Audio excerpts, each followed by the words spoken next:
Hi everyone, welcome back to the channel simplified education. आज से हम शुरू कर रहे हैं अपना challenge of biology completion 5 days challenge. आज हम शुरू करने वाले हैं that is the unit reproduction, जिसमें हम 3 टॉपिक्स पढ़ेंगे, 3 चैप्टर्स पढ़ेंगे। पहला sexual reproduction in flowering plants, second is human reproduction and third is reproductive health. I try to complete the entire 3 units in just 1 and 1.5 hours.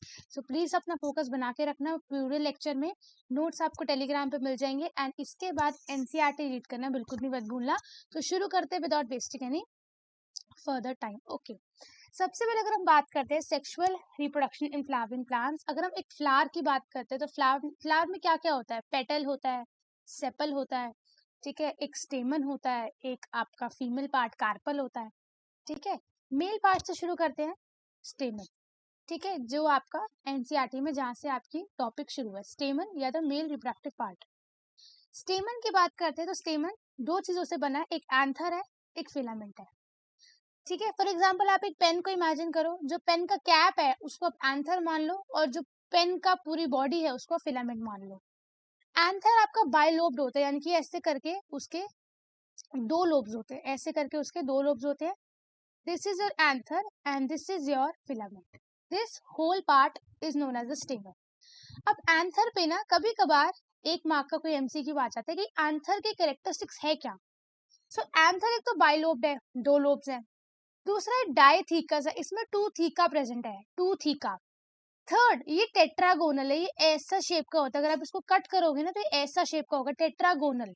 And tetrasporangiate, हर एक आपके जो tetragonal जो आपके साइड्स हैं उसमें एक में एक पोलन सैक प्रेजेंट है, दूसरे में दूसरा पोलन सैक प्रेजेंट है, तो टोटल 4 पोलन सैक प्रेजेंट है, जिसको हम बोलते हैं टेट्रा मतलब 4, स्पोरेंजिएट मतलब पोलन सैक। तो स्टेमन की अगर हम बात करें, शुरू से शुरू करते हैं। स्टेमन हमारा 2 पार्ट्स में डिवाइड है, एंथर एंड फिलामेंट। एंथर की बात करते हैं तो एंथर आपका बाइलोब्ड है, डाइथीकस है, टेट्रागोनल है एंड टेट्रास्पोरेंजिएट है। एग्जाम में इस पे कोई लॉन्ग क्वेश्चन नहीं बनता, लेकिन 1 वर्ड में आपको एक करेक्टरिस्टिक आ सकता है कि which one of the following is not a characteristic feature of anther. तो वहां पे आपका बाइलोब्ड आ जाएगा, डाइथीकस आ जाएगा, टेट्रागोनल की जगह पेंटागोनल दे देंगे और टेट्रास्पोरेंजिएट दे देंगे। तो आपको याद रखना है कि पेंटागोनल कुछ नहीं है, टेट्रागोनल है, ठीक है। तो वहीं पे आपका ऑड वन आउट करके आ जाएगा, ठीक है। लेयर की बात करते हैं तो ये बहुत क्रिस्प नोट्स है, अगर आज तक कुछ नहीं पढ़ा ये आपके लिए बहुत हेल्पफुल है। लेयर्स की बात करते हैं, 4 लेयर्स होती है। एपिडर्मिस सबसे बाहर वाली layer, epidermis, then endothecium, then middle layer and then tapetum. पहले की जो 3 लेयर्स है, epidermis, endothecium and middle layer, EEM, ये तीनों का काम है एंथर की पूरी पूरी प्रोटेक्शन करना। किससे प्रोटेक्शन करेगा? हाई टेम्परेचर से, हाई पीएच से प्रोटेक्शन करना। और जब एंथर का डिहाइसेंस हो रहा है, यानी कि जब एंथर बर्स्ट कर रहा है और उसमें से पोलन ग्रेन निकल रहे हैं, उस प्रोसेस में भी ये लेयर्स आपकी बहुत हेल्प करती हैं। So epidermis, endothecium, middle layer, ये 3 आपकी प्रोटेक्शन एंड डिहाइसेंस ऑफ एंथर में हेल्प करती है। जो लास्ट आपकी टेपेटम है, this is very very important. Tapetum पे क्वेश्चन आता है। टेपेटम आपकी नरिशमेंट प्रोवाइड करती है, किसको प्रोवाइड करती है? पोलन ग्रेन को। जैसे ह्यूमन बींग्स में आपके जो एम्ब्रियो होता है उसको नरिशमेंट कौन देता है? प्लेसेंटा देता है। सिमिलरली टेपेटम जो है नरिशमेंट प्रोवाइड करता है टू दी पोलन ग्रेन। इनका साइटोप्लाज्म बहुत डेंस होता है और ये यूनिन्यूक्लिएटेड नहीं, ये मल्टी न्यूक्लिएटेड होते हैं। एग्जाम में टेपेटम का फंक्शन 1 से 2 मार्क्स में आता ही आता है, चाहे एमसीक्यू की फॉर्म में है चाहे 1 वर्ड की फॉर्म में है। और सम टाइम्स जो केस स्टडी क्वेश्चंस होते हैं उसमें भी पूछ लेते हैं कि which layer is responsible for the nourishment of the pollen grain. So the answer will be tapetum.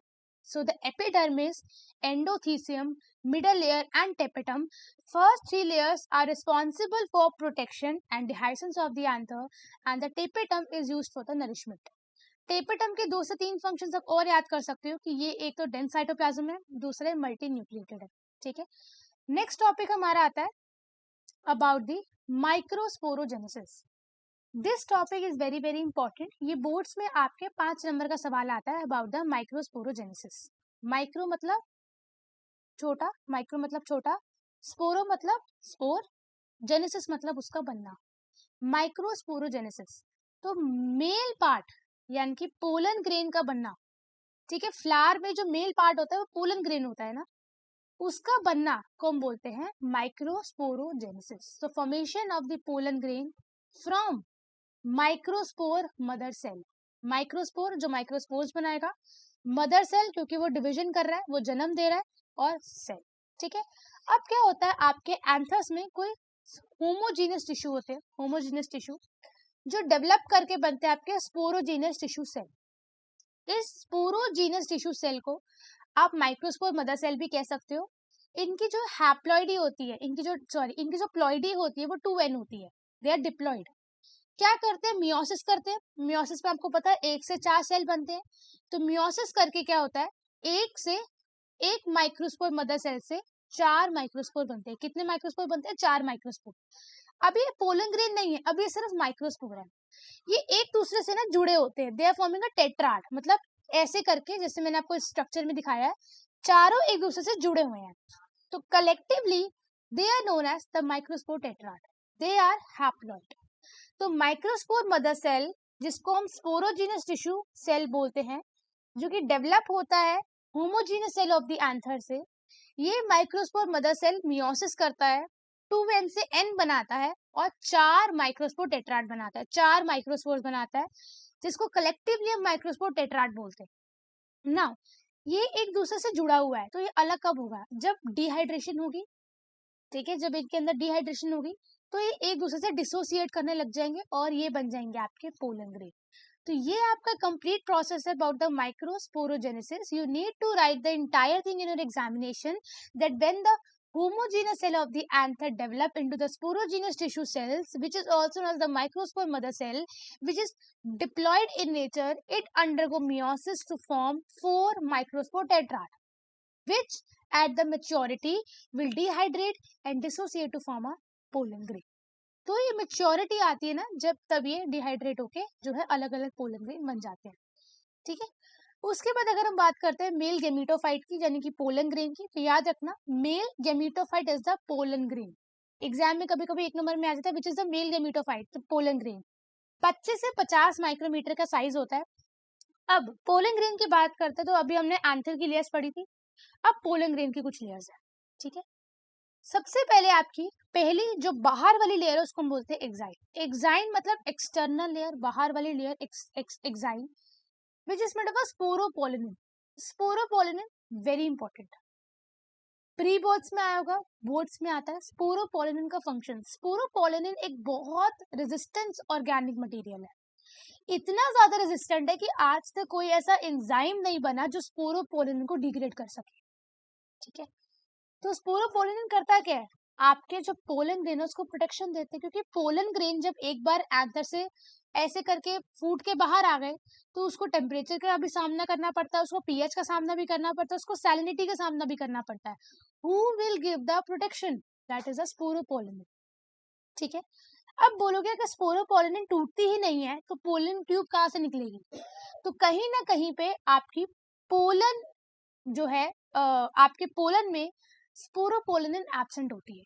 जहां पे वो एब्सेंट होती है उसको हम बोलते हैं जर्म पोर। देखो एग्जाम्पल, ये आपका पोलन ग्रेन है, ये आपकी स्पोरोपोलिनिन है, ये आप देख सकते हो। ठीक है, ये फॉर एग्जाम्पल आपकी स्पोरोपोलिनिन है। ठीक है, ये ब्लू कलर पे। अब जहां पे आप देख सकते हो यहाँ पे कहीं ना कहीं पे क्या है, यहाँ पे गैप है। ये जो गैप है ना, यहाँ पे आपकी स्पोरोपोलिनिन एब्सेंट होती है और यहीं से आपकी क्या निकलती है, पोलन ट्यूब निकलती है। क्या निकलती है, पोलन ट्यूब निकलती है। So exine layer is made of a sporopollenin, which is the hardest substance or the most resistant organic material. जहां पे ये एब्सेंट होगा उसको हम बोलेंगे जर्म पोर, और वहीं से आपकी पोलन ट्यूब निकलेगी। इसीलिए इतना हार्ड है कि हम इसको सालों साल, कितने सालों तक हम इसको एज अ फॉसिल की तरह प्रिजर्व कर सकते हैं। This is about the external layer. Note से पढ़ना, एक बार एनसीईआरटी पढ़ना, बहुत इजीली ये चीजें आपको इजीली याद हो जाएंगी। ठीक है, ओके। फिर हमारा आता है इंटाइन। इंटाइन होती है अंदर की लेयर, बाहर की एक्साइन, अंदर की इंटाइन। इंटाइन आपकी एक थिन लेयर है, उसकी तरह थिक नहीं है और कंटिन्यूअस है। वो डिसकंटिन्यूअस थी, जहां पे वो नहीं थी वहां जर्म पोर था जिससे पोलन ट्यूब निकल रही थी, वो डिसकंटिन्यूअस थी, ये कंटिन्यूअस है। ठीक है, वो बनती है स्पोरोपोलिनिन से, ये बनती है सेलुलोज और पेक्टिन से। इतना आपने दोनों लेयर्स के बारे में याद रखना है। लेयर्स का डिफरेंशिएट भी आता है, difference between exine and intine, तो आप लिखेंगे Exine is thick, intine is thin. Exine is non-continuous, intine is continuous. Exine is preserved as a fossil, intine cannot be preserved as a fossil. Exine is made up of sporopollen, intine is made up of cellulose and peptide. 4 differences मैंने आपको यही बता दिए। अब आपके जो pollen grain है उसके अंदर 2 तरीके की सेल्स होते हैं, एक होता है जनरेटिव, एक होता है वेजिटेटिव। जनरेटिव नाम बता रहा है जनरेशन, जनरेशन कैरी करता है ये आपके, आई वुड से यही सेल आपका जाके क्या करेगा, फीमेल के साथ रिएक्ट करेगा, फीमेल गैमीट के साथ रिएक्ट करेगा। तो जनरेटिव सेल बहुत छोटा सा होता है और साइटोप्लाज्म के अंदर क्या करता है, फ्लोट करता है। साइटोप्लाज्म के अंदर क्या करता है, फ्लोट करता है। ठीक है, साइटोप्लाज्म के अंदर क्या करता है आपका, फ्लोट करता है with cell, the generative cell, the generative cell. अब हम बात करते हैं for the vegetative cell. Vegetative cell की अगर मैं बात करूं तो वेजिटेटिव सेल जो है वो आपका बिगर है, वो क्या है आपका, बिगर इन साइज है, अबंडेंट है, बिगर इन साइज एंड अबंडेंट। ठीक है, उसके पास क्या है, फूड रिजर्व मटेरियल है। तो जनरेटिव का काम है कि वो स्मॉल है, साइटोप्लाज्म में फ्लोट कर रहा है, लेकिन वेजिटेटिव का काम क्या है, न्यूट्रिशन देना। तो वेजिटेटिव थोड़ा बड़ा सेल है, अबंडेंट है, उसके अंदर क्या है आपका, फूड रिजर्व मटेरियल, उसके अंदर क्या है आपका, फूड रिजर्व मटेरियल है, और ये आपका लार्ज इरेगुलरली शेप न्यूक्लियस से बनता है, the generative cell and the vegetative cell. Generative का फंक्शन होता है फीमेल गैमीट के साथ आगे जाकर रिएक्ट करेगा, छोटा सा है, साइटोप्लाज्म में फ्लोट कर रहा है। वेजिटेटिव का काम है आपके फूड रिजर्व करना, फूड मटेरियल को रिजर्व करके रखना, बिगर इन साइज है तभी अबंडेंट है क्योंकि फूड स्टोर करके रख रहा है। अब देखो हर किसी के अंदर अंदर 2 जनरेटिव और 1 वेजिटेटिव सेल होना चाहिए, 2 जनरेटिव 1 वेजिटेटिव। 60% क्या होता है, 60% जो आपके पोलन ग्रेन होते हैं वो डिहाइसेंस कर जाते हैं, यानी कि पोलन ग्रेन से रप्चर हो गए, एंथर से रप्चर हो गए और हवा में चले गए। ठीक है, उसके बाद जब आपके उस पे स्टिग्मा पे गिरे तब जाके उन्होंने अपनी जो है stage I would say complete करी, और तब वो जाके 1 वेजिटेटिव और 2 जनरेटिव बने। पहला होते हैं कि पहले डिहाइसेंस हो जाएगा, जब स्टिग्मा पे गिरेंगे तब अपनी जो है कंप्लीशन करेंगे 60%। ठीक है, 60% जब डिहाइज होते तो 2 सेल स्टेज पर ही होते जिसमें 1 वेजिटेटिव 1 जनरेटिव होते, लेकिन 40% होता है जो डिहाइसन से पहले ही अपने डिवीजन कंप्लीट कर लेते हैं और अपने अंदर 2 जनरेटिव और 1 वेजिटेटिव सेल लेके ही डिहाइसेंस करते हैं। एग्जाम्पल से समझ लो कि 60% लोग होते हैं जो मेनली ग्रेजुएशन करते हैं, ठीक है, लेकिन 40% है जो पोस्ट ग्रेजुएशन भी करते हैं। तो वैसे 60% जब डिहाइंस करेगा तो 2 सेल स्टेज पर ही करेगा, 1 जनरेटिव 1 वेजिटेटिव, लेकिन 40% जो बचे के हैं वो आपके जब डिहाइसेंस करेंगे तो वो 3 सेल स्टेज पे होंगे, उनके अंदर 2 जनरेटिव है 1 वेजिटेटिव है। जो 60% वाले हैं ऐसा नहीं है कि वो 2 सेल स्टेज पर ही रहते हैं, वो भी 3 सेल स्टेज में बदलते हैं, लेकिन स्टिग्मा पर पहुंच 40% वाले स्टिग्मा से पहुंचने से पहले ही वो 3 सेल स्टेज के होते हैं। ठीक है, ये आपको क्लियर हो गया। उसके बाद उस एलर्जीज के बारे में दिया हुआ है कि पार्थिनियम, कैरेट ग्रास, इंपोर्टेंट वीट, इससे पोलन एलर्जी होती है। राइस, वीट का जो पोलन वाइबिलिटी है, पोलन वाइबिलिटी होती है कि जब तक पोलन आपके हवा में रिलीज हुआ तब कब तक वो वाइबल है, ऐसा तो नहीं कि सदी सदी तक वो पोलन पड़ा हुआ है वाइबल का वाइबल ही रहेगा, नहीं। तो रीट, राइस एंड वीट की वाइबिलिटी 30 मिनट्स की है। लेग्यूमिनेसी, रोजेसी एंड सोलेनेसी की लाइबिलिटी महीनों तक है।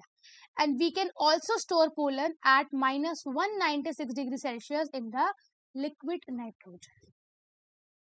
This is all about the male reproductive part, जिसमें हमने पढ़ा कि इनके कुछ कैरेक्टर्स के बारे में, लेयर्स के बारे में, about the microsporogenesis, intine, exine, generative, vegetative, उसके बाद कुछ एलर्जीज, पोलन वाइबिलिटी, एंड उसको लिक्विड नाइट्रोजन में -196 डिग्री सेल्सियस हम स्टोर कर सकते हैं। बस इतना ही है मेल वाले में। फीमेल वाले पे चलते हैं। फीमेल वाले की बात करते हैं। फीमेल में स्टिग्मा है, स्टाइल है, ओवरी है, फ्यूनिकल है, हाइलम है, इंटेग्यूमेंस है, एक माइक्रोपाइलर एंड एक चलाजल एंड है।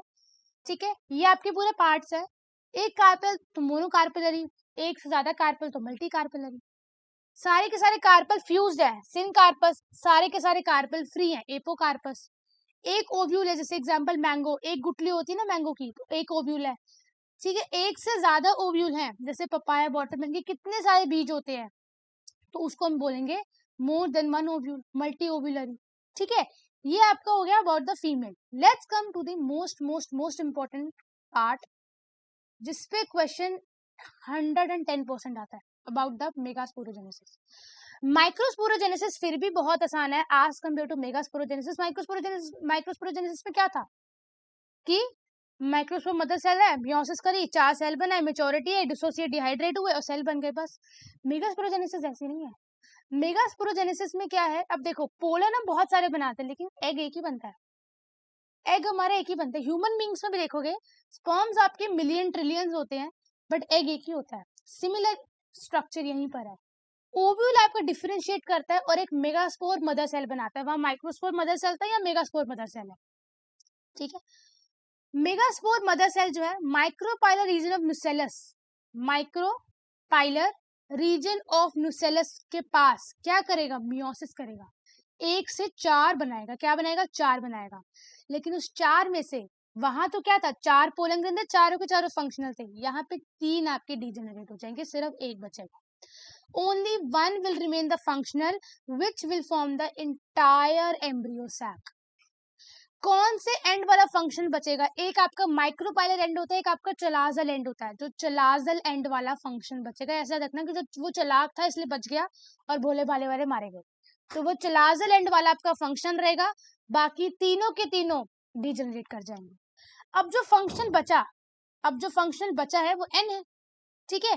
तो एन से क्या होगा, एन ही होगा, माइटोसिस ही होगी। तो अब क्या होगी, 3 सक्सेसिव माइटोसिस। क्या हो रही है, 3 successive mitosis.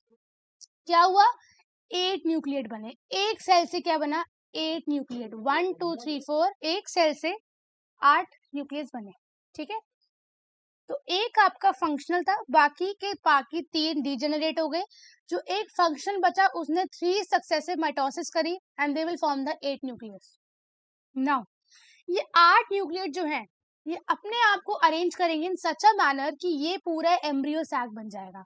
And this arrangement is very very important for the exam point of view. तो यहाँ थोड़ा सा आपने फोकस करना है। देखो मैं आपको पूरे डायग्राम के थ्रू समझा देती हूँ। एक आपका चलाजल एंड है, एक आपका माइक्रोपाइलर एंड है। This is just like a north south, ठीक है, 2 ऑपोजिट एंड। 3 न्यूक्लियस आपके चलाजल एंड की तरफ क्या हो गए, एक तरीके से अरेंज हो गए, जिसको हम नाम देंगे एंटीपोडल, ठीक है, एंटीपोडल। 3 बचे हुए आपके माइक्रोपाइलर एंड की तरफ अरेंज हो गए, जिनको बोलेंगे, क्या बोलेंगे, जिसमें से 3 नीचे अरेंज हो गए, जिसमें से एक हमारा हुआ एग सेल, एक क्या हुआ हमारा एग सेल, 2 क्या हुए हमारे सिनर्जिड्स, 2 क्या हुए हमारे सिनर्जिड्स। 3 चलाजल एंड की तरफ एंटीपोडल, 3 अपने I would say micropylar and की तरफ, जिसको हम कॉमनली बोलते हैं एग अपैरेटस, जिसमें एक एक्सेल, 2 सिनर्जिड्स। कितने बचे, बीच के 2 बचे, और बीच के जो 2 हैं वो एकदम सेंट्रल में जाके जो है अरेंज हो जाएंगे, जिनको बोलेंगे पोलर न्यूक्लियाई। अब ये पोलर न्यूक्लियाई क्या है, फ्यूज है। तो दिखने में लग रहा है कि एक सेल है, लेकिन हमें पता है ये एक सेल नहीं है, ये 2 न्यूक्लियस है। तो दिखने में क्या लग रहा है, एक सेल, दिखने में एक सेल लगेगा आपको। तो जब आप दिखने की बात करोगे तो आप बोलोगे 7 सेल, 3 ऊपर 3 नीचे, बीच में एक, क्योंकि दिख रहा है वो एक ही सेल है। लेकिन हमें पता है कि वो एक नहीं है, वो फ्यूज हो चुका है। तो न्यूक्लियस की बात करेंगे तो 8 न्यूक्लिएटेड है, लेकिन अगर सेल्स को देखेंगे तो 7 सेल्ड है। इंपॉर्टेंट है, नीट में भी क्वेश्चन आता है। A typical embryo sac is 7 celled 8 nucleated, 8 celled 7 nucleated, 6 celled 7 nucleated. ये क्वेश्चन एग्जाम में आता ही आता है। 7 सेल्ड 8 न्यूक्लिएटेड, रट्टा मत मारो, समझो क्यों 7 सेल्ड, क्योंकि बीच वाला में फ्यूज दिख रहा है तो एक सेल दिख रहा है हमें सिर्फ, ठीक है। लेकिन हमें पता है कि वो एक सेल नहीं है, वो 2 सेल है, इसीलिए 8 न्यूक्लिएटेड। बीच में आपका फिलीफॉर्म अपैरेटस है, जो कि पोलन ग्रेन को अपनी तरफ अट्रैक्ट करेगा कि भाई आजा, इधर से ही आना तूने, यही रास्ता है तेरा, ठीक है। क्योंकि जो आपका पोलन ग्रेन है ना, वो एग सेल से रिएक्ट करने आ रहा है। किससे रिएक्ट करने आ रहा है, एग सेल से। तो हम ऐसा क्यों बोले कि वो चलाजलन की तरफ से आए, बड़ा रास्ता पड़ेगा ना, तो हम उसको माइक्रोपाइलर की तरफ से जो है अट्रैक्ट करेंगे। अट्रैक्ट कौन करेगा, फिलीफॉर्म अपैरेटस आपका अट्रैक्ट करेगा, जो कि एक केमिकल सिग्नल सेक्रीट करता है। Hope the whole arrangement of embryo sac is clear. Let's come towards the pollination. अब हम बात करते हैं पॉलिनेशन। तो हमने क्या किया, हमने मेल गैमीट बना लिया, हमने फीमेल गैमीट भी बना लिया। Male gamete is ready, female gamete is also ready. Let's come to the pollination, मतलब transfer of pollen from anther to stigma. अब क्या होगा, पोलन का ट्रांसफर होगा, कहां से कहां तक, एंथर से स्टिग्मा तक। 3 तरीके से होता है। सबसे पहला ऑटोगैमी। ऑटोगैमी मतलब, ऑटो मतलब सेल्फ और गैमी मतलब पॉलिनेशन या फर्टिलाइजेशन। मतलब एक ही फ्लावर है, बाइसेक्सुअल फ्लावर है, उसी फ्लावर के ऊपर एंथर भी है, उसी फ्लावर के ऊपर स्टिग्मा भी है। तो सेम फ्लावर का एंथर से पोलन निकला और सेम फ्लावर के स्टिग्मा में जाके पोलन जो है रिएक्ट कर गया। Same flower, self pollination, self pollination. लेकिन ये पॉसिबिलिटी कब है, क्यों होगा ये? जब आपके एंथर और स्टिग्मा एक हाइट पर होंगे, दोनों एक साथ मैच्योर होंगे, तभी तो होगा ना। इसमें आपके 2 फ्लावर्स होते हैं, चेस्मोगैमस एंड क्लिस्टोगैमस। चेस्मोगैमस मतलब एंथर एक्सपोज्ड है, स्टिग्मा एक्सपोज्ड है। क्लिस्टोगैमस मतलब क्लोज फ्लावर है, बंद है फ्लावर। क्लिस्टो मतलब क्लोज, क्लोज है flower. Example oxalis, viola. Self pollination का एडवांटेज क्यों चाहिए हमें सेल्फ पॉलिनेशन? देखो, सबसे पहले श्योर सीड सेट है, मतलब कि हमें ये नहीं देखना बाहर से पोलन आएगा नहीं आएगा, हमें कोई फर्क नहीं पड़ता, हमारे पास अपना पोलन है ना, हमारे पास अपना अपना फ्लावर है, अपना एंथर है। तो ये तो है कि पॉलिनेशन तो गारंटी हो ही जाएगी, बाहर से पोलन आए ना आए, अपना हमारे पास फ्लावर का अपना एंथर तो है। लेकिन डिसएडवांटेज में जेनेटिक वेरिएशन नहीं होगी, जेनेटिक वेरिएशन नहीं होगी। वही फ्लावर अगर खराब है और उसी के एंथर जो है पोलन रिलीज कर रहे हैं, उसी का जो एग बार बार फर्टिलाइज करेंगे, तो वो जो खराबी है उस पौधे में वो खत्म होने की बजाय वो और बढ़ती जाएगी, वो और डोमिनेंट होती जाएगी। तो जेनेटिक वेरिएशन की कमी हो जाती है। सेकेंड हमारा था गिटोनोगैमी। फ्लावर डिफरेंट है, सेम प्लांट है। यानी कि देखो, ये आपका एक ट्री है, ठीक है, यहाँ पे एक फ्लावर लगा है, यहाँ पे एक फ्लावर लगा है। यहाँ का एंथर यहाँ के पोलन के पास, यहाँ के स्टिग्मा के पास जा रहा है, यहाँ का पोलन यहाँ के स्टिग्मा के पास जा रहा है। फ्लावर डिफरेंट है लेकिन प्लांट सेम है, प्लांट सेम है, दोनों एक ही प्लांट से अटैच है, सिर्फ फ्लावर का फर्क है। तो जेनेटिकली भी सिमिलर हुआ, क्योंकि क्यों जेनेटिकली सिमिलर क्यों हुआ? पौधा तो एक ही है, प्लांट तो एक ही है, फ्लावर अलग हुआ तो क्या हुआ? तो जेनेटिकली सिमिलर है, लेकिन फंक्शनली क्रॉस पॉलिनेशन बोल सकते हो, क्योंकि यहाँ पे एजेंट्स लगेंगे, हवा, पानी, इंसेक्ट्स, ये सब लगेगा। जीनोगैमी मतलब different flower different plant, flower भी डिफरेंट है, प्लांट भी डिफरेंट है, जेनेटिकली वेरिएशन ही वेरिएशन है, xenogamy. Autogamy self pollination, same flower same plant, everything is similar. Geitonogamy flower is different but the plant is same. Xenogamy different flower different plant. Fine, this is about the pollination.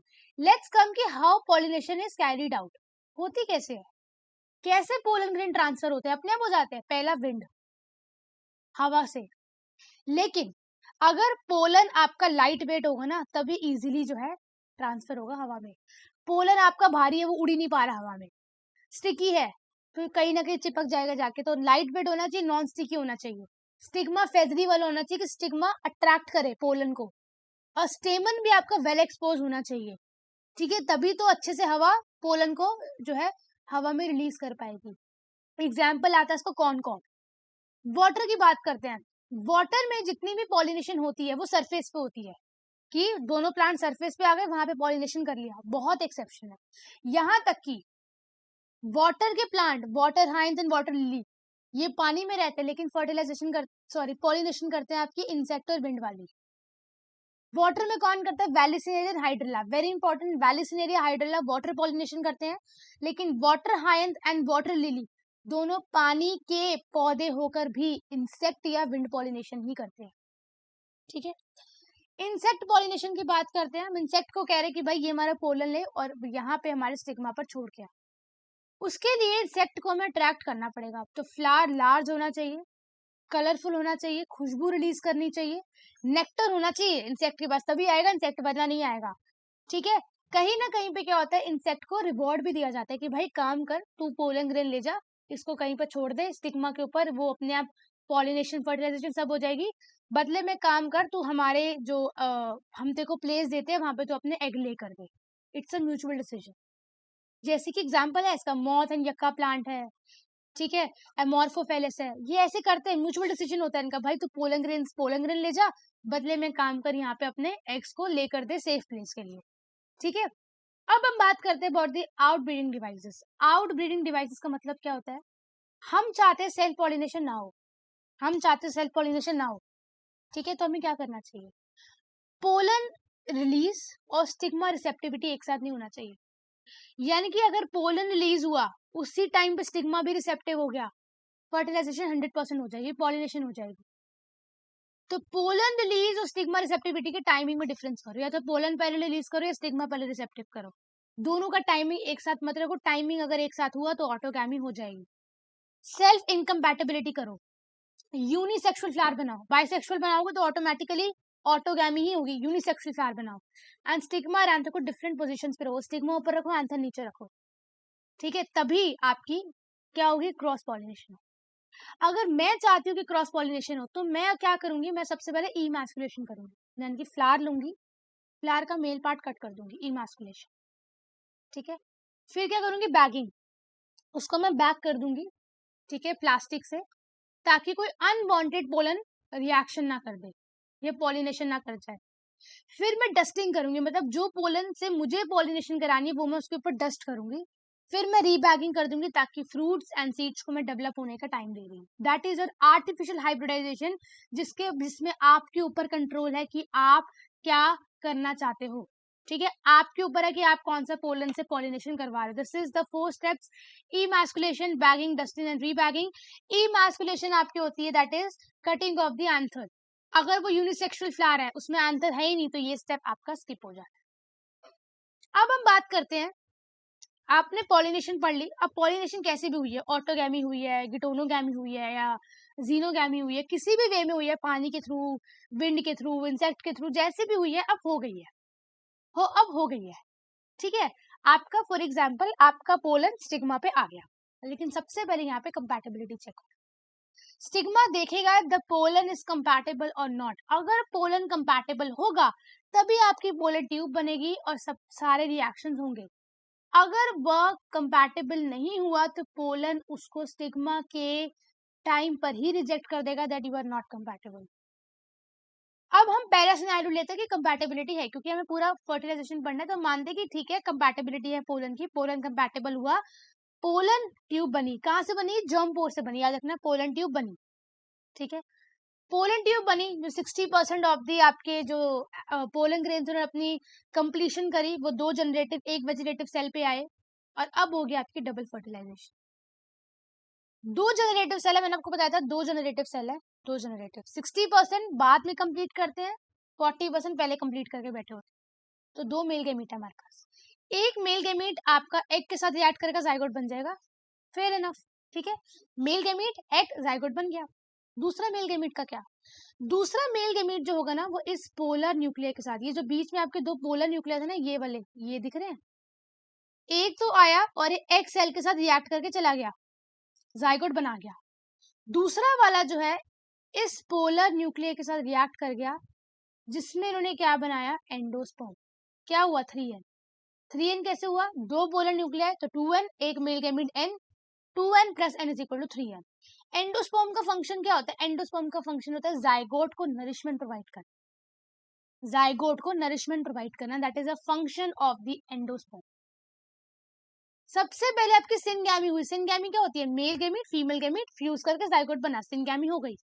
Triple fusion का क्या मतलब है, triple fusion, 3 fusion हुई है यहाँ पे, एक male gamete की, 2 पोलर न्यूक्लियर की, ट्रिपल फ्यूजन, इसको कॉमनली बोलते हैं double fertilisation. Very very important, exam में हमेशा आती है। ज्यादा कुछ नहीं है, आपने इतना पढ़ा था कि यहाँ पे आप देख सकते हो 2 जनरेटिव और एक वेजिटेटिव सेल होता है, ठीक है, जनरेटिव मतलब मेल गैमीट समझ लो, तो एक मेल गैमीट एक्स सेल से रिएक्ट करके जाइगोट बनाएगा, दूसरा मेल गैमीट पोलर न्यूक्लियर के साथ फ्यूज करके आपका एंडोस्पर्म बनाएगा। तो syngamy plus triple fusion is equal to double fertilisation, exam में आता ही आता है। अब कुछ डेफिनेशंस है, चैप्टर खत्म। सबसे पहला, नॉन एम्ब्यूमिनस सीड्स क्या होते हैं, जिसमें एंडोस्पर्म बचता ही नहीं है, no residual endosperm, no residual endosperm, endosperm zygote ने सारा खत्म कर दिया, कुछ नहीं बचा, example P N groundnut. Albuminous का मतलब रेजिडुअल एंडोस्पर्म, जो कोकोनट होता है उसकी आपने कभी मलाई खाई होगी, जो व्हाइट व्हाइट होता है, दैट इज एंडोस्पर्म, तो उसका एग्जांपल है कोकोनट एंड कैस्टर। फिर आता है पेरिस्पर्म, अगर कुछ सेल्स ऑफ न्यूसेलस, न्यूसेलस के अगर कुछ सेल्स बच गए, दैट इज पेरिस्पर्म। पेरिकार्प, अब आपको पता है जब पूरी रिएक्शन होती है, आपके जाइगोट बन गया, उसके बाद आपका एंडोस्पर्म बन गया, फिर आपकी जो ओवरी होती है वो फ्रूट बनाती है, और ओव्यूल जो होता है वो सीड बनाता है, इतना तो पता होगा, ठीक है। तो अगर तो ओवरी की वॉल फ्रूट बना रही तो पेरिकार्प, पेरिकार्प, ठीक है। False fruit and true fruit, ovary से फ्रूट बन रहा है, true fruit, true fruit. Ovary से फ्रूट नहीं बन रहा, उसके किसी और पार्ट से बन रहा है, फॉल्स फ्रूट। फॉल्स फ्रूट का एग्जांपल एप्पल है, स्ट्रॉबेरी है, कैश्यू है, फॉल्स फ्रूट है। बिना फर्टिलाइजेशन के ही फ्रूट बन रहा है, पार्थिनोकार्पी। पार्थिनोकार्पी होता है fruit without fertilization. Example banana, banana में सीड नहीं होता, तो fruit without fertilization is the parthenocarpic fruit, that is example banana. तो fruit without fertilization parthenocarpy, seed without fertilization is the apomixis, apomixis, apomixis. More than one embryo है, more than one embryo polyembryony, poly मतलब multiple, embryo मतलब embryos, polyembryony. उसके बाद आपके दो seeds होते हैं, lupine and phoenix, this is the most oldest seed, जो आपके एग्जाम में एक आधे नंबर का कभी ना कभी एग्जाम में पूछते हैं। So with that we have done with the sexual reproduction in the flowering plants. Question कहाँ से आते हैं? Megasporogenesis, microsporogenesis and double fertilisation, ये तीन टॉपिक आते ही आते हैं, गारंटी 5 नंबर के। चॉइस आ सकती है कभी कभी, कभी कभी कंपल्सरी क्वेश्चन आ जाते हैं। Cool, let's start with the second chapter, that is human reproduction. Human reproduction, okay. Human reproduction की बात करते हैं तो देयर आर सम इवेंट। सबसे पहले आपका होता है गेमेटोजेनेसिस, यानी कि मेल्स में स्पर्मेटोजेनेसिस, स्पर्म्स बनना, फीमेल्स में ओवरी ओजेनेसिस बनना। फिर इंसेमिनेशन होना, यानी कि फीमेल बॉडी में मेल स्पर्म्स का आना, insemination. Then there is a fertilisation of male and female gamete, implantation, the parturition and the delivery, and then there is a lactation. Let's start with the male reproductive system. Male reproductive system is lying in the pelvis region. इसमें 4 चीजें बहुत important है। सबसे पहला pair of testis. Testis की बात करें तो 2 टेस्टिस हैं जो कि आउटसाइड द बॉडी एक स्क्रोटम नाम के पाउच में प्रेजेंट होते हैं। अब पाउच में क्यों प्रेजेंट होते हैं स्क्रोटम के? क्योंकि स्पर्म बनने के लिए बॉडी से 2 to 2.5 डिग्री टेम्परेचर कम चाहिए होते हैं then the normal body temperature, तभी ये एक स्क्रोटम नाम के पाउच में प्रेजेंट होते हैं। एक नंबर का आ जाता है why in the scrotum, so it needs 2 to 2.5 degree Celsius less temperature than the normal body temperature, that is why the testis which is present in the pouch called scrotum. Testis की बात करते हैं, 4 से 5 centimetre की length है, 2 से 3 centimetre की width है। टेस्टिस को अगर हम कट करते हैं अंदर से तो उसके अंदर निकलते हैं 250 टेस्टिकुलर लोब्यूल्स, जिसमें से 1 से 3 आपके होते हैं हाईली कॉइल्ड सेमिनिफेरस ट्यूब्यूल। अब ये सेमिनिफेरस ट्यूब्यूल बहुत इंपॉर्टेंट है। सेमिनिफेरस ट्यूब्यूल के अंदर आपके 3 सेल्स होते हैं, male germ cell, Sertoli cell, Leydig cell. Male germ cell, male मतलब मेल, जर्म मतलब योर गैमीट, तो मेल जर्म से जिसको हम स्पर्मेटोगोनिया बोलते हैं, ये स्पर्म्स बनाता है। सेकंड आपका आता है सर्टोली सेल। सर्टोली सेल जो है वो आपका न्यूट्रिशन प्रोवाइड करता है। लेडिक सेल आपका एंड्रोजन रिलीज करता है which is responsible for your secondary sexual characters. So in the testis, if will cut the histology, if we see the histology of the testis, we will see the 250 testicular lobules, जिसमें से क्या है 1 से 3 highly coiled seminiferous tubule. उसके अंदर आपके 3 cells हैं, male germ cell spermatogonia produce sperms, Sertoli cell provide nutrition, किसको न्यूट्रिशन देंगे? जर्म सेल्स को देंगे। लेडिक सेल जो आपके एंड्रोजन बनाएंगे। ये आपका टेस्टिस का इतना ही है आपकी एनसीईआरटी।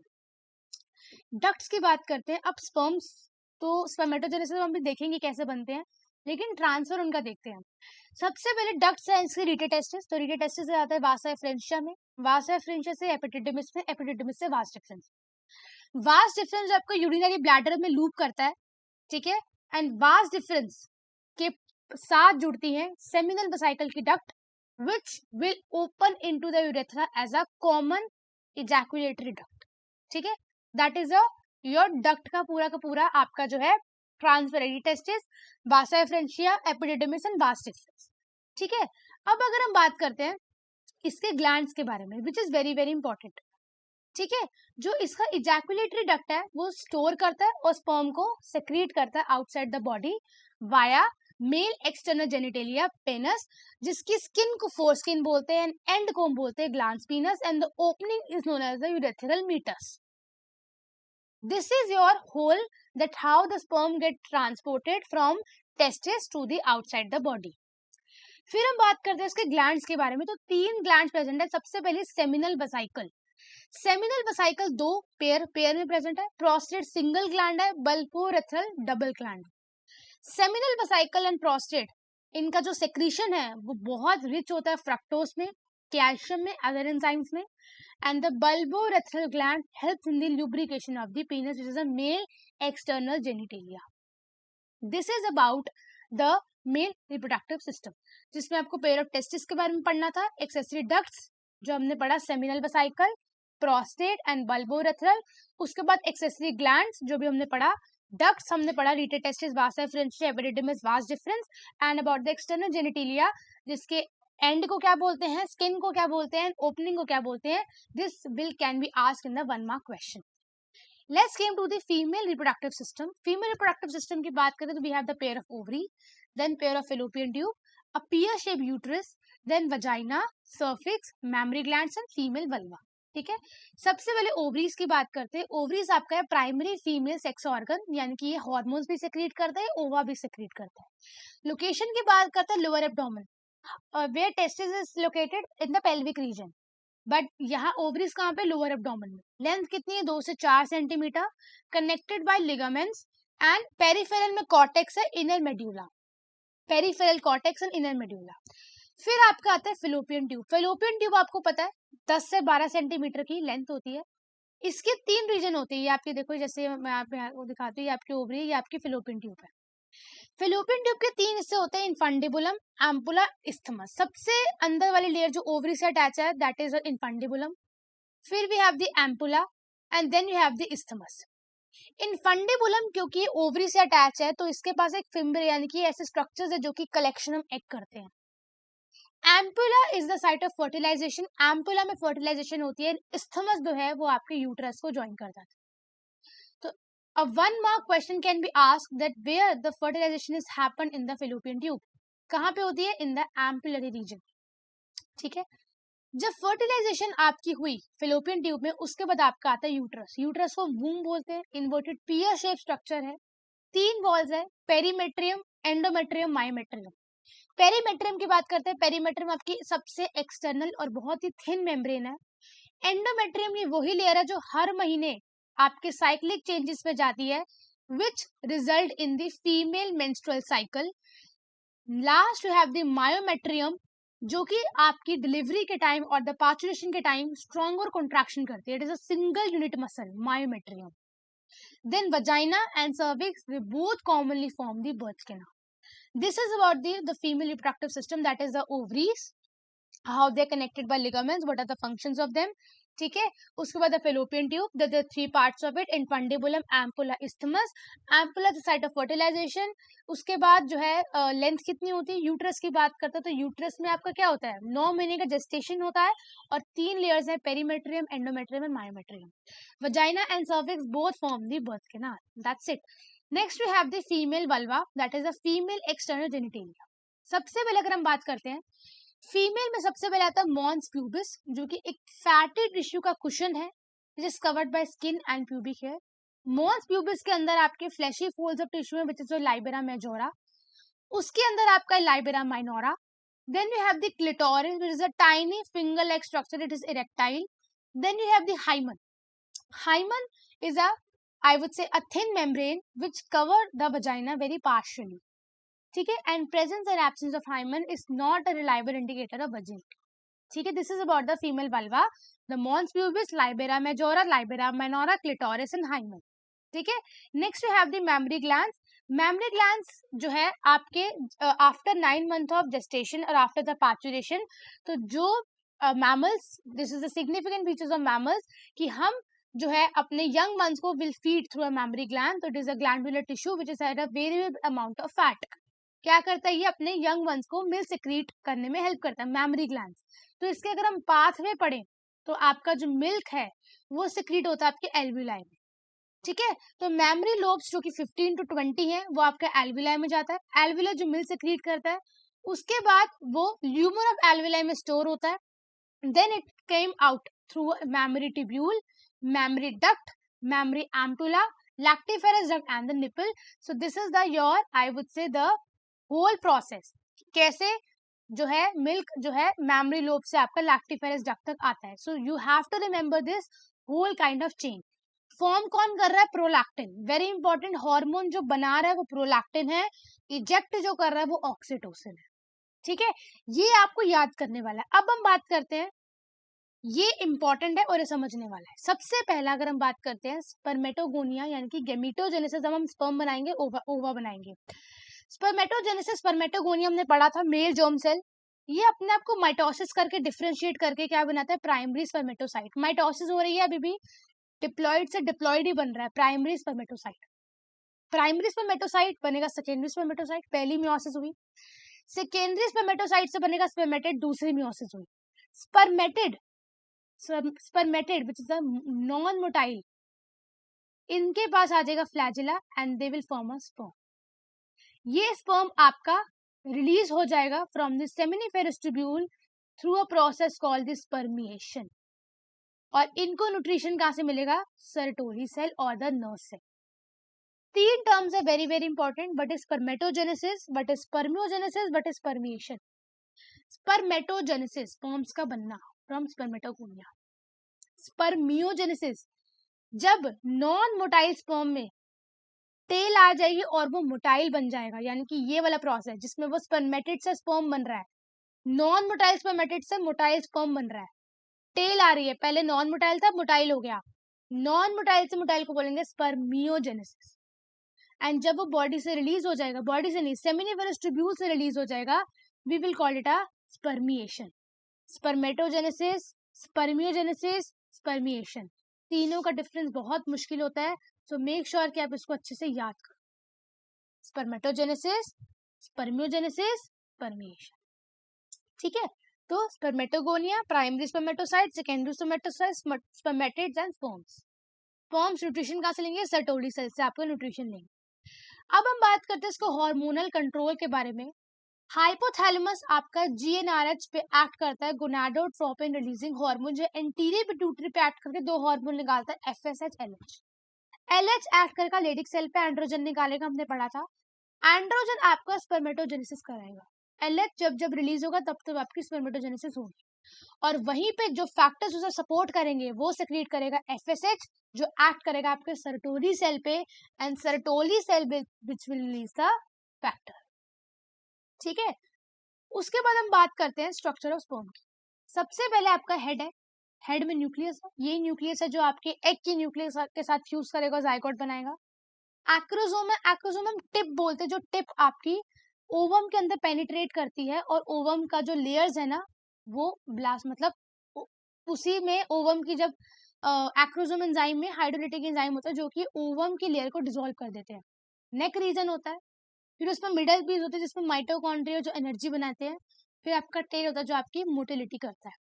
पर ejaculation a male ejaculate 200 to 300 million sperms, जिसकी 60% नॉर्मल शेप एंड साइज होनी चाहिए और 40% विगरस मोटिलिटी होनी चाहिए if a man is fertile. ठीक है, उसके बाद अगर हम बात करते हैं स्पर्म्स की, तो स्पर्म प्लस सेमिनल प्लाज्मा यानी कि सेक्रीशन फ्रॉम प्रोस्टेट, बल्बोरेथ्रल एंड एक और ग्लैंड कौन सी थी आपकी? सेमिनल. इन तीनों की सेक्रीशन और स्पर्म को हम बोलते हैं सीमेन. ठीक है, semen. Let's come to the oogenesis. This is very very important. oogenesis तो आता ही आता है एग्जाम.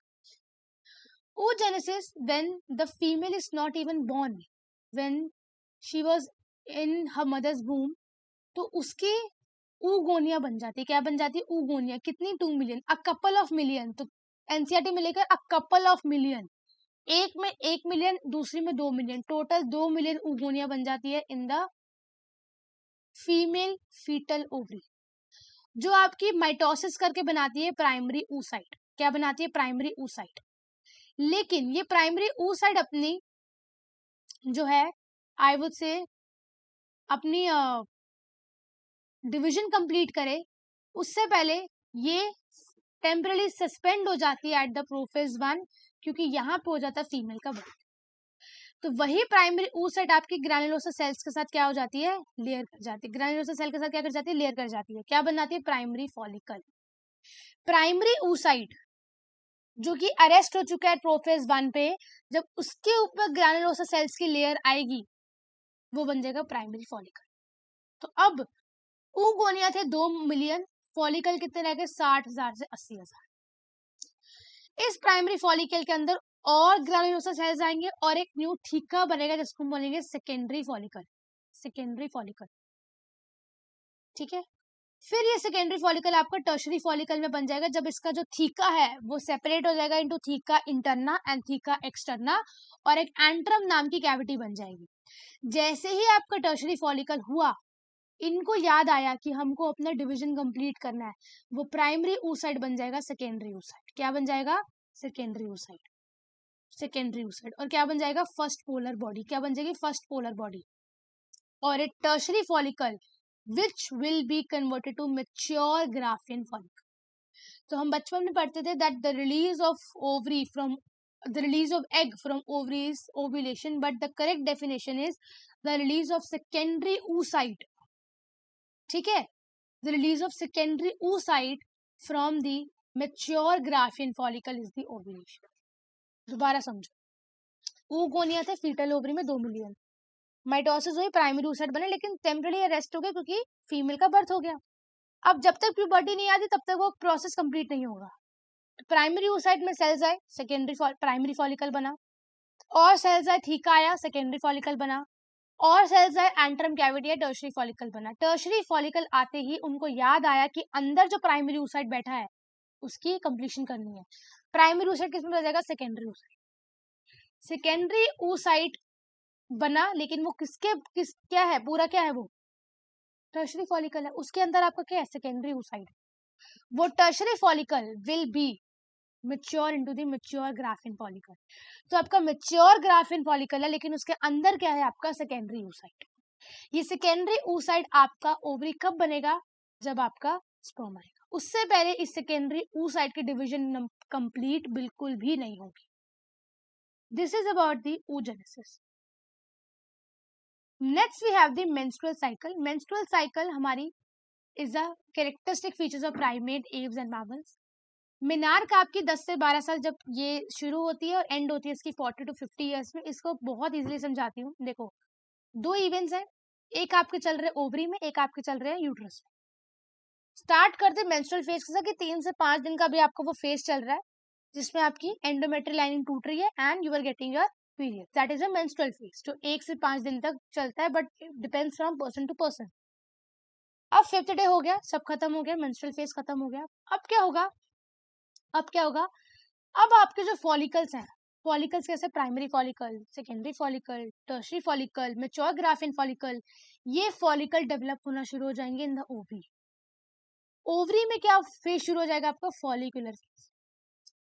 यूट्रस में क्या होगा? लाइनिंग जो टूट गई थी, लाइनिंग तो क्या टूट गई थी, वो लाइनिंग दोबारा बनने लग जाएगी।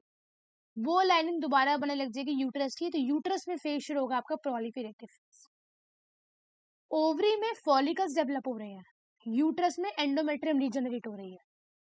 ये आपकी चलेगी 14 दिन तक। कब चलेगी? 14 दिन तक। इसमें FSH भी हाई रहेगा, LH भी हाई रहेगा। अब आएगी आपकी LH की पीक। LH की पीक आएगी, यानी कि LH एकदम टॉप पे चला जाएगा। जैसे ही LH की पीक आई, LH सर्ज हुआ, ग्राफिन फॉलिकल जो बना मैच्योर ग्राफिन फॉलिकल, उसमें से रप्चर होगा, सेकेंडरी oocyte बाहर निकल जाएगा, जिसको हम बोलेंगे ओव्यूलेशन। ओव्यूलेशन कभी 14th डे पे। तभी जितनी डेज की हमारी साइकिल होती है उसमें से अगर हम -14 करते तो हमारी ओव्यूलेशन की डेट निकल जाती है। This is your ovulation. 14th के बाद जो 28th डे का फेज था उसको हम बोलते हैं ल्यूटियल फेज। जो आपका ग्राफिन फॉलिकल है वो आपका कॉर्पस लूटियम में बदल जाता है। कॉर्पस लूटियम आपका एक प्रोजेस्टेरॉन का बहुत बड़ा सेक्रीशन करता है, प्रोजेस्टेरॉन बनाता रहता है। जब तक प्रोजेस्टेरॉन आपका हाई रहेगा तब तक एंडोमेट्रियम मेंटेन रहेगी। जैसे ही कॉर्पस लूटियम डिजेनरेट हुआ, प्रोजेस्टेरॉन का लेवल गिर गया, क्योंकि कॉर्पस लूटियम ही प्रोजेस्टेरॉन बना रहा था। जब कॉर्पस लूटियम ही नहीं रहा तो प्रोजेस्टेरॉन भी नहीं रहा। प्रोजेस्टेरॉन का लेवल गिरते ही आपकी एंडोमेट्रियम फिर से डिजेनरेट हो गई, which will remark to a new cycle. So हमने स्टार्ट किया था मेंस्ट्रुअल फेज में, 1 से 5 दिन तक मेंस्ट्रुअल फेज हुई थी, एंडोमेट्रियम लाइनिंग आपकी ब्रेकडाउन हो रही थी, ठीक है, in the form of blood. उसके बाद आपका फिर से वो 5th डे से 40th डे तक फिर वो फेज शुरू हो गया, प्रोलिफरेशन हो रही है, यूट्रस में फॉलिकुलर फेज हो रहा है, ओवरी में 14 दिन पे एलएच सर्ज आई, ओवुलेशन हुआ, रप्चर हुआ, ठीक है। और बाकी के दिन जो आपका ग्राफियन फॉलिकल था वो आपका कॉर्पस लूटियम में बदल गया। कॉर्पस लूटियम जब तक तो है तब तक आपका एंडोमेट्रियम आपकी मेंटेन रहेगी। कॉर्पस लूटियम के डिजेनरेट होते ही प्रोजेस्टेरोन का लेवल धड़ल्ले से गिरेगा। प्रोजेस्टेरोन का लेवल गिरते ही आपकी एंडोमेट्रियम डिजेनरेट हो जाएगी, which will remark to the new cycle. So this cycle can be over 28 days, 26 days, 30 days, depends from person to person. Fine. Last we have the fertilization. So fusion of male and female gametes, इसका fertilization कहाँ होती है? Ampulla region में होती है, ठीक है। तो ग्राफिन फॉलिकल में आपकी जो ओवरी है उसकी लेयर होती है, ज़ोना पेलुसिडा होता है, उसके ऊपर कोरोना रेडिएटा होता है, ठीक है। तो sperm will come in contact with zona pellucida. जैसे ज़ोना पेलुसिडा के कॉन्टैक्ट में आएगा, ओवरी या एग के अंदर एक ऐसा चेंज होगा, पॉलीस्पर्मी प्रिवेंट हो जाएगी। जैसे ही एक स्पर्म की एंट्री आपके एग में हो गई, तो ओवरी के अंदर कुछ ऐसा चेंज आएगा कि बाकी स्पर्म्स की एंट्री ऑटोमेटिकली ब्लॉक हो जाएगी, जिससे पॉलीस्पर्मी नहीं होगी, जिससे हम मेक श्योर करेंगे that one sperm will fuse with one ovary only, ठीक है। जो एक्रोसोम एंजाइम है जो उसके हेड रीजन में है, वो ओवम के अंदर पेनिट्रेट करेगा। जैसे ही पेनिट्रेट हुआ, ओवम अपनी सेकेंड मेटाटिक डिवीजन कंप्लीट कर लेगा और सेकेंडरी oocyte से क्या बनाएगा? ऊटेड, ऊटेड, ठीक है, ऊटेड। तो ootid plus sperm is form the zygote. तो पहली पोलर बॉडी आपकी तब बनी थी जब आपका क्या बना था, ये देखो, पहली पोलर बॉडी आपकी तब बनी थी जब आपका सेकेंडरी oocyte बना। सेकेंड पोलर बॉडी अब बनी जब आपका ऊटेड बना। पोलर बॉडी का कोई काम नहीं है, पोलर बॉडी आपकी डिजेनरेट हो जाती, ठीक है। Ootid plus sperm, the haploid ootid and the haploid sperm will form the diploid zygote. Zygote आपके यूट्रस से अटैच हो जाएगा, मेटाटिक डिवीजन होगी, 2 से 4, 8 से 16 डॉटर सेल्स बनेंगे। उसके बाद ट्रोफोब्लास्ट यानी जो एंडोमेट्रियम से अटैच हो जाएगा। इनर सेल मास जो आपके ऑर्गन्स को जो है give rise to the organs, तो हार्ट बनेगा, लिम्स बनेंगे, आईज बनेगी, आईलिड्स बनेंगे, सब कुछ आपके प्रॉपर 9 महीने का जेस्टेशन चलेगा। 9 महीने के बाद आपका पार्चुरेशन होगा, ठीक है, after the fully form fetus has been formed, ठीक है। जैसे ही आपकी पार्चुरेशन हुई, ठीक है, उसके बाद आपका जो है आई वुड से यस, जैसे आपकी पार्चुरेशन हुई उसके बाद आपका आई वुड से लैक्टेशन शुरू हो जाएगा। लैक्टेशन में आपका कोलेस्ट्रॉम जो फर्स्ट मिल्क होता है which is very nutritional for the baby, तो उसके बाद वो 6 महीने तक आपका लैक्टेशन चलेगा। इम्प्लांटेशन में आपने इतना पढ़ना है कि जो प्लेसेंटा है वो it is a connection between a fetus and the mother, जो कि ऑक्सीजन सप्लाई करता है, न्यूट्रिएंट सप्लाई करता है, CO2 एंड वेस्ट मटेरियल को रिमूव करता है। और हार्मोन्स की बात करें तो HCG human chorionic gonadotropin, human placenta lactogen, relaxin, oxytocin, estrogen and progesterone, ये सारे हार्मोन्स जो है ये आपके प्लेसेंटा रिलीज करता है, ठीक है। So this ends to the human reproduction. Let's came to the last chapter that is about the reproductive health, जो बहुत छोटा सा, लेट्स कंप्लीट इट फटाफट से। Reproductive health and child care programme 1951 में शुरू हुआ था, जिसमें हमने awareness, sex education, health care, sexual transmitted disease, हमने सब कुछ इसके बारे में पढ़ा था। हमने ये भी कहा था कि हमें सेक्सुअली ट्रांसमिटेड डिजीजेस से बचना है, हमें कॉन्ट्रासेप्शन यूज कर रहे हैं, और हमें एमनियोसेंटेसिस होता था जो आपका देखो, एमनियोसेंटेसिस होता है दैट इज योर कि एमनियोटिक फ्लूइड होता है बच्चे का, उसको निकाल के उससे पता लगा लेते थे कि एक्स एक्स है, एक्स वाई है, ठीक है। मतलब ये पता लगाते थे कि बच्चा नॉर्मल है या नहीं है। अगर तो एक्स एक्स एक्स वाई तो मतलब नॉर्मल है, अगर एक्स एक्स वाई है या एक्स वाई वाई है तो मतलब बच्चा एबनॉर्मल है। लेकिन इसको जो है जेनेटिक डिसऑर्डर की तरह देखने की बजाय इसको जो है एज अ फीमेल फीटिसाइड की तरह इसको देखना शुरू कर दिया, यानी कि मेल है या फीमेल है, फीमेल होती थी तो उसको मार दिया जाता था, मेल होता था तो उसको जो है प्रेगनेंसी कंटिन्यू होती थी, इसीलिए इसको जो है बैन कर दिया गया बाय द गवर्नमेंट, ठीक है। उसके बाद अगर हम इंडिया की पॉपुलेशन की बात करें तो ये 1947 में 350 मिलियन थी, 2011 में 1 बिलियन पार कर चुकी। Now let's come to the contraceptive device. सबसे पहले कॉन्ट्रासेप्टिव डिवाइस हमें क्यों चाहिए? ताकि अनवांटेड प्रेगनेंसी ना हो, है ना, that's why we want a contraceptive devices. कुछ फीचर्स है जो कॉन्ट्रासेप्टिव डिवाइसेस में होने चाहिए। पहले यूजर फ्रेंडली होने चाहिए, इजिली अवेलेबल होने चाहिए, रीजनेबल होने चाहिए, इफेक्टिव होने चाहिए, not disturb in the sexual act, reversible होने चाहिए, उसका साइड इफेक्ट बिल्कुल ना के बराबर होना चाहिए, और इजीली हर जगह मार्केट में अवेलेबल होने चाहिए, एंड थोड़े से कॉस्ट इफेक्टिव होने चाहिए। अगर महंगे होंगे तो हर कोई नहीं खरीदे, अगर हम बात करते हैं कॉन्ट्रासेप्टिव में, सबसे पहले आपका आता है नेचुरल मेथड। नेचुरल मेथड में हम क्या करते हैं, हम कहते हैं कि जो 10 to 17 days of the menstrual cycle है, ये फीमेल के लिए बहुत फर्टाइल माने जाते हैं। अगर इन दिनों में फीमेल इंटरकोर्स करती है तो there is a high chances to get pregnant. इसलिए the female should avoid sexual intercourse between the 10 to 17 days of the menstrual cycle. जिस दिन उसकी ओव्यूलेशन एक्सपेक्टेड है, अगर उसकी ओव्यूलेशन 14 को एक्सपेक्टेड है तो उसे 3 दिन बाद और 4 दिन पहले हमें जो है सेक्सुअल इंटरकोर्स अवॉइड करना चाहिए। ठीक है। अब इस मेथड में ज्यादा फेलियर क्यों हुए, क्योंकि हर एक फीमेल का जो फर्टाइल डे था वो निकालना बहुत मुश्किल था, क्योंकि every month the cycle is not continuous, इसलिए थोड़ा सा मेथड जो है सक्सेसफुल नहीं है। नेक्स्ट आपका आता है coitus interruptus, that is the withdrawal method in which the male has to ejaculate outside the body, और male has to withdraw the penis just before the ejaculation so that जो semen है वो female body में ना जाकर outside the female body जो है वो रिलीज हो जाए। ठीक है, that is the coitus interruptus. Then we have the lactation amenorrhoea. Lactation amenorrhoea कहा जाता है कि when the women is lactating at least for the 6 months, the chances of getting pregnant is very very nil. ठीक है, जैसे कि जब women lactate करी तो उसके बॉडी में प्रोलैक्टिन का लेवल बहुत हाई है, तो जो कि नेगेटिव फीडबैक देते तो FSH, तो उसमें ओव्यूलेशन नहीं होती, तो the chances of conception is very very nil. ठीक है, in the lactation amenorrhoea. But problem ये है कि ये जो मेथड है सिर्फ 6 months तक ही वैलिड होता है। After 6 months the women can get pregnant, and कभी कभार ये जो है 6 महीने वाला वैलिड नहीं होता, 2 से 3 महीने तक ही ये वैलिड होता है। तो इसीलिए नेचुरल मेथड हमारे इतना ज्यादा जो है सक्सेसफुल नहीं है। Let's come to the barrier method. Is the physical barrier in which the male and female condoms are there, which will also prevent the STDs. So this is the very very important characteristics of the barrier method, that it only does not prevent pregnancy but it also prevents the STD. ठीक है, it is made up of thin latex sheet, it is single use and throw. ठीक है, and आपके diaphragms भी आते हैं, wall cervical caps भी आते हैं, जिसकी हम एफिशिएंसी बढ़ा सकते हैं by the spermicidal jelly. This is all about the barrier method. फिर हमारा आता है IUD, intra uterine contraceptive devices. Intra uterine मतलब फीमेल के यूट्रस के अंदर हम डाल रहे हैं। सबसे पहले हमारा आता है बायोलॉजिकल इनर्ट आईवीडी, इसको हम लिपेस लूप बोलते हैं। ये जो है आपका यूट्रस के अंदर इंसर्ट किया जाता है, लेकिन अब ये बिल्कुल भी इंसर्ट नहीं किया जाता क्योंकि इससे आपकी इक्टोपिक प्रेगनेंसी हो जाती है, इसीलिए ये बैन हो चुका है। इक्टोपिक प्रेगनेंसी, जो प्रेगनेंसी आपकी यूट्रस में अटैच होनी थी वो आपकी फलोपियन ट्यूब में अटैच हो जाती है, इसको हम इक्टोपिक प्रेगनेंसी कहते हैं, इसीलिए ये जो है ये आपका मेथड बैन है।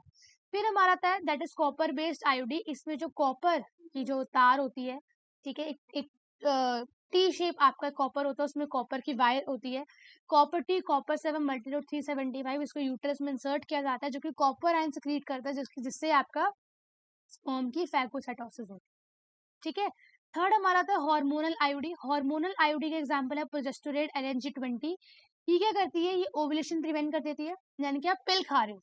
ठीक है, सर्विकल म्यूकस को थिक कर देती है और इम्प्लांटेशन ही नहीं होने देती। तो कॉपर बेस में आप जो कर रहे थे, आप कॉपर टी आप अपने यूट्रस में इंसर्ट कर रहे थे, हार्मोनल में आप एक तरीके से पिल खा रहे हो, हार्मोनल आईओडी। ठीक है, हार्मोनल आईओडी, सॉरी पिल नहीं खा रहे हो, हार्मोनल आईओडी में भी आप उसको वजाइना के थ्रू इंसर्ट ही करो, लेकिन वो कॉपर की जगह वो हार्मोन सेक्रीट करती है। ठीक है, और इनके अलग अलग क्या है मोड ऑफ एक्शन है।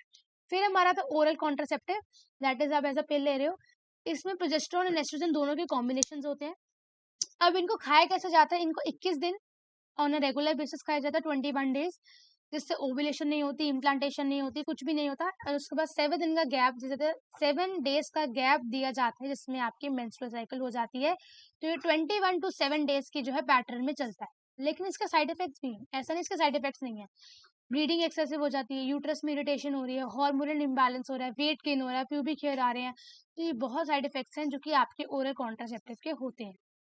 फिर आते हैं आपके इंजेक्टेबल्स एंड इम्प्लांट। तो इसमें क्या करते हैं, कैप्सूल होता है जिसको हम अपने स्किन के अंदर इंसर्ट कराते हैं बाय द डॉक्टर्स, जो कि हार्मोन सेक्रीट करता रहेगा बॉडी के अंदर। जब जब हार्मोन सेक्रीट होगा तब तक आपकी इम्प्लांटेशन, प्रेगनेंसी सब कुछ डिले हो जाएगी। इंजेक्टेबल्स एंड इम्प्लांट्स हम इसलिए लगाते हैं अगर तो बहुत टाइम तक हमें प्रेगनेंसी अवॉइड करनी है, क्योंकि 3 महीने से लेकर 6 साल तक के जो है इंजेक्टेबल्स एंड इम्प्लांट्स आपके अवेलेबल होते हैं। ठीक है, फिर हम बात करते हैं नॉन हार्मोनल पिल की। तो ओरल कॉन्ट्रासेप्टिव में तो आपको 21 डेज आपको पिल खानी पड़ रही है, लेकिन नॉन हार्मोनल में क्या है, ये सहेली एक पिल है जो 1 हफ्ते में खानी है, वंस अ वीक, हफ्ते में 1 पिल लेनी है, वंस अ वीक पिल। ठीक है, ये आपके एस्ट्रोजन रिसेप्टर्स को ही ब्लॉक कर देती है, जिससे आपका जो है बिल्कुल भी क्या नहीं होती, प्रेगनेंसी नहीं होती। ठीक है, मेल्स में भी एक पिल है गॉसिपोल जो कि स्पर्मेटोजेनेसिस प्रिवेंट करती है। Then you have the permanent और सर्जिकल मेथड, ठीक है, जिसकी रिवर्सिबिलिटी बहुत पुअर है, जिसमें हम फेलोपियन ट्यूब काट देते हैं in the female, that is a tubectomy, and vasectomy हम कर देते हैं, वास डिफरेंस को कट कर देते हैं males, that is a vasectomy, that is a permanent the surgical method, this method can not be reversed.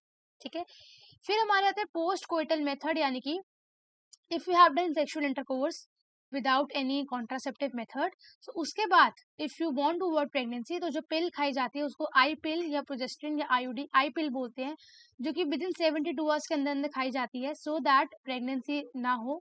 ठीक है, ये सेक्सुअल इंटरकोर्स और रेप के केसेस में जो है पोस्ट कोइटल मेथड और इमरजेंसी मेथड जो है यूज करे जाते हैं। तो आपने इस पिल का नाम याद रखना है, और इसको कोइटस के कितने घंटों के अंदर अंदर खाना है, 72 आवर्स के अंदर अंदर आपको खाना है।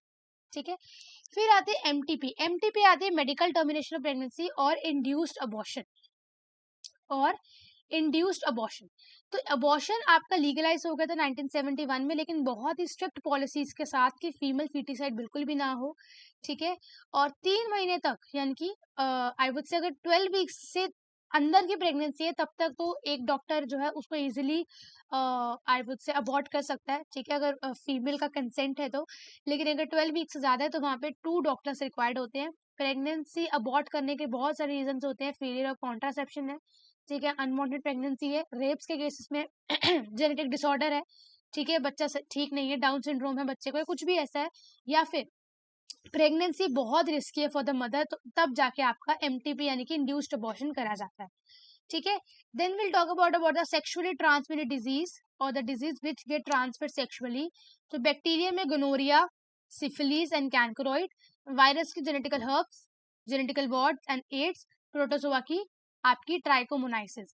वायरस वाली जितनी भी डिजीजेस हैं वो सारी की सारी इनक्योरेबल हैं, एड्स हो जाए, जेनेटिकल वॉर्ड्स हो जाए, जेनेटिकल हर्ब्स हो जाए, और 15 से 24 साल के बच्चों में ये STDs are very very common. Symptoms क्या है आपके एसटीडीज के? Pelvic inflammatory disease, still birth, infertility, ectopic pregnancy, cancer of reproductive tract. Incurable कौन कौन सी बता दी, वायरस वाली सारी incurable, genital herpes, hepatitis B and AIDS. Prevent कैसे कर सकते हैं?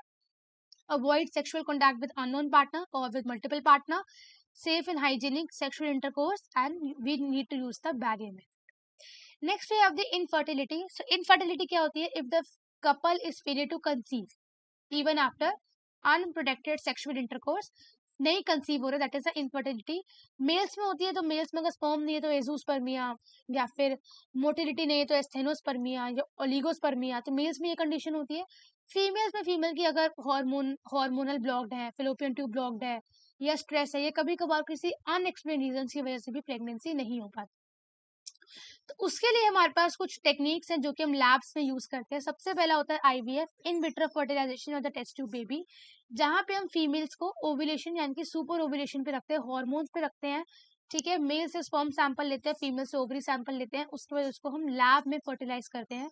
अगर तो वो 8 ब्लास्टोमेयर तक होता है तो उसके बाद हम उसको फीमेल के फिलोपियन ट्यूब के अंदर इंसर्ट कर देते हैं, known as the ZIFT zygote intra fallopian transfer. अगर 8 से 16 ब्लास्टोमेयर का होता है तब हम उसको यूट्रस के अंदर ट्रांसफर कर देते हैं, that is known as the IUT, intra uterine transfer. फिर हमारा होता है गिफ्ट, यानी कि गेमीट इंट्रा फिलोपियन ट्रांसफर। अगर कोई आई वुड से फीमेल के जो एग्स हैं वो सही नहीं है तो हम किसी और डोनर से उसके एग्स यूज कर सकते हैं, that is known as the in vivo fertilization or the gamete intrafallopian transfer। ठीक है, then we have the artificial insemination, जहाँ पे artificially we are centrifugation and we are concentrated the male sperms, and उसके बाद हम artificially उसको female body के अंदर इंसर्ट कर रहे हैं ताकि प्रेगनेंसी हो जाए।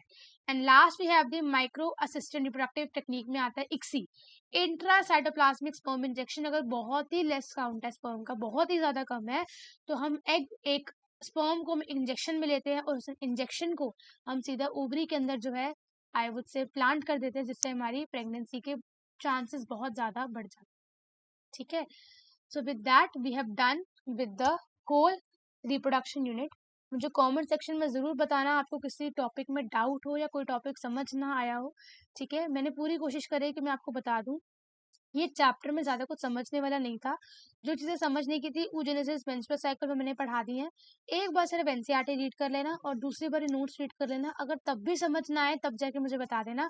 जहाँ तक मुझे लग रहा है आप एक बार बस नोट्स या फिर एनसीईआरटी रीड कर लो, आपको सब कुछ क्रिस्टल क्लियर हो जाएगा। सो नेक्स्ट वीडियो आपकी आएगी कल। Till then take care. Thank you so much and bye.